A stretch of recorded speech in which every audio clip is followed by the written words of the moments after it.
Hi everyone, welcome to Farsight's ET News, the news show that tells you what the extraterrestrials are up to. Starting in December 2021, the ET news of what is going to happen, not what did happen. The start date for this forecast is the publication date, and the forecast is for 30 days from the publication date. This is an ET News forecast program that complements our human news forecast that is published at the end of each month. But this forecast is published only on Farsight's video streaming service, farsightprime.com. Farsight's ET News is cutting edge, more than a bit controversial, and absolutely need to know.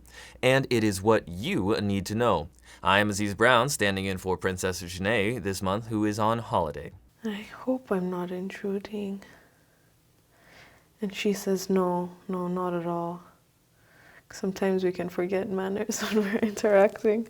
I don't know how it is on their side. Friends, some people have been asking us here at Farsight about the types of projects we have done of late. In particular, some people would like for Farsight to show more positive content where extraterrestrials are involved. That is to say, they want to know about extraterrestrials, but they also want to hear about good stuff, happy stuff, uplifting stuff. And of course, we all want to hear good things, but I thought I would take a moment to explain why Farsight is doing what it is doing with regard to our findings. To come and implement the rules and regulations that he expects. And it does feel like this is just a grand announcement. You know, it feels like the whole area, this whole town is here. Nobody is here in these structures. They're all here listening to this subject here, telling them what we're about to do next. You guys need to start getting ready, start loading up the non-surface structures, and we need to get going. You see, there is a problem. The reality is that Farsight started out years ago thinking that the only thing that needed to be done was to show people that remote viewing is real. And along the way, we discovered that there were real extraterrestrials, and they were visiting Earth. End of story. Farsight thought that humans just need to wake up to the fact that extraterrestrial life existed, and once that happened, the job of awakening humanity would be over. Done. Finished.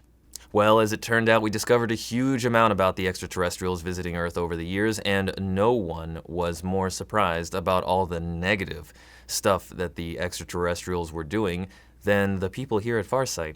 In fact, for years, the people at Farsight resisted the idea that the extraterrestrials could do anything bad. So the awakening for people here at Farsight was years in the making, and it was harder on many people here at Farsight than most people outside of Farsight could imagine.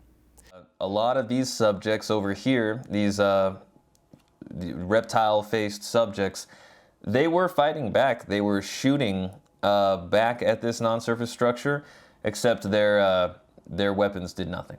So I just wanted to point that out. These guys going ba ba ba ba ba, and these guys just going pew pew pew. It's pretty one-sided. So here's the problem that we face. We now know that humanity has been involved in a dramatic space opera stuff for longer than anyone can imagine. We now know that Earth has been operated as a prison for a long time, and that the dominant activities of many extraterrestrials has been over the millennia to exploit humans for all sorts of nefarious purposes. Let me state in the bluntest of terms what is going on as best as we have seen it. The Orions and reptilians look at Earth and humanity as a motherlode of resources. There is abundant life on Earth, resources of all types, from mineral, a breathable atmosphere, and huge numbers of people. Let's focus on the people for a minute. There are between 7 and 8 billion people physically incarnated here on Earth. Now, just imagine how many other people exist in the Earth reincarnational system. If there are 7 to 8 billion physical humans here, there must be billions of other people who are in the wings, so to speak, but not yet in physical bodies. Remember, at Farsight we call all people Isbies. An Isbie is a person who is simply to be. Now, some Isbies have bodies and some Isbies don't have bodies. It does not matter. But what we do know is that every physical living thing in this universe that moves around or is animated has an Isbie inside of it doing the animation. Many people would call this an inner thing like a soul. But we like to call it an ISBE rather than a soul since it puts the emphasis on the ISBE being the primary thing, not something that someone may hope exists. You don't have a soul. You are the soul, or the ISBE. And you happen to have a body. The body is totally inconsequential to your existence. It is like a wrapper, just like a car, something that you will one day discard and it's not a big thing. Little old me in this large, vast space. Lots of cloud dynamics. And then just whatever this whirling thing, I don't know, a vortex, whirlpool, energy pool, or is it pulling or pushing? Movement around this firebirdie. That's what I'm calling it. But let's go back to there being billions and billions of ISBEs here on Earth in the reincarnational system. You see, since everything that is animated in the universe needs an ISBE to animate it, then ISBEs are really useful for many, many species. Many extraterrestrials want to control ISBEs in order to do stuff, so ISBE traps have become a really important part of life in our galaxy. Lots of extraterrestrials want to trap ISBEs in order to feed their commerce, and yes, we are talking about outright slavery. From mercenary slave armies, to labor, to prostitution, to everything else. If you want someone to do something, anything, you need an ISBE to animate a physical body in order to do that thing, period. There is no other way to do it. So think about it. Here is a planetary system that is filled with billions and billions of captive ISBEs. Most inhabited planets have populations in the hundreds of millions, not billions. There are huge numbers here. Huge! This place is a cash cow in ISBE terms. This is why the Orions and the Reptilians like it here. They are rich on the level of ISBEs as long as they stay in control here. The only real threat that they face is the Galactic Federation of Worlds, and they work around that threat by playing off the self-imposed rules that the Galactic Federation of Worlds has to not interfere with societies where the societies voluntarily do things, including selling themselves into slavery. That is why the Orions and the Reptilians went through so much trouble to dupe Americans and other national military people into signing agreements allowing them to build underground facilities on Earth. It is also why Farsight has made such a big deal about calling those agreements null and void, since they were made in secret and never made public.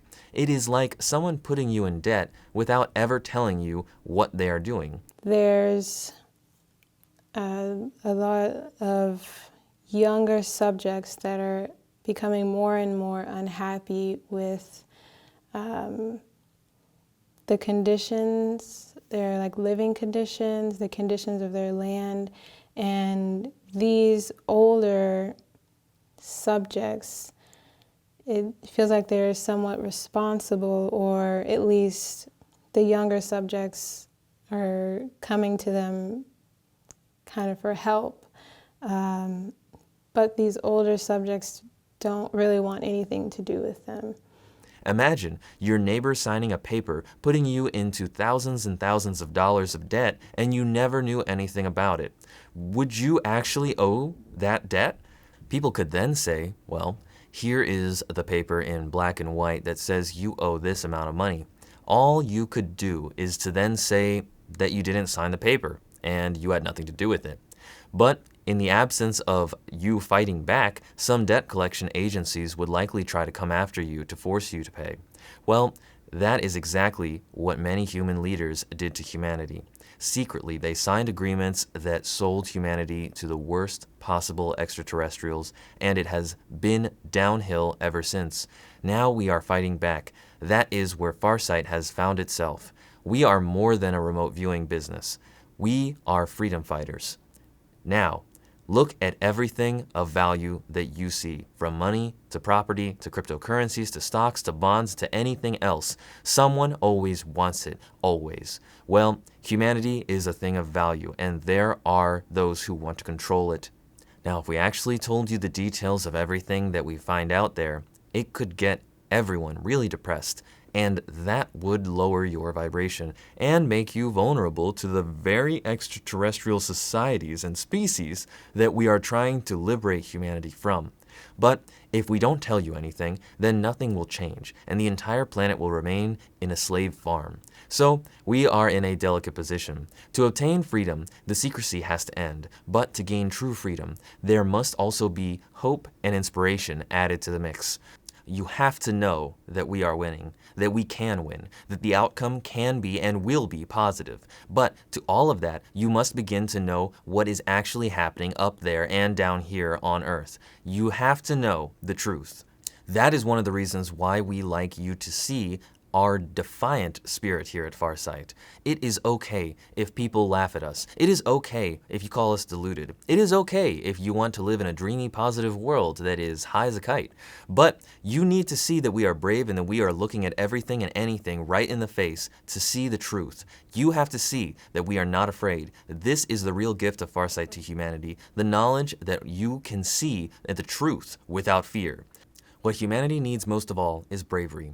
We hope, truthfully, that you see this quality in us, and when you see this in us, we hope that we inspire you to similarly be brave so you can look the truth in the eyes and in the process gain freedom for yourself and everyone else.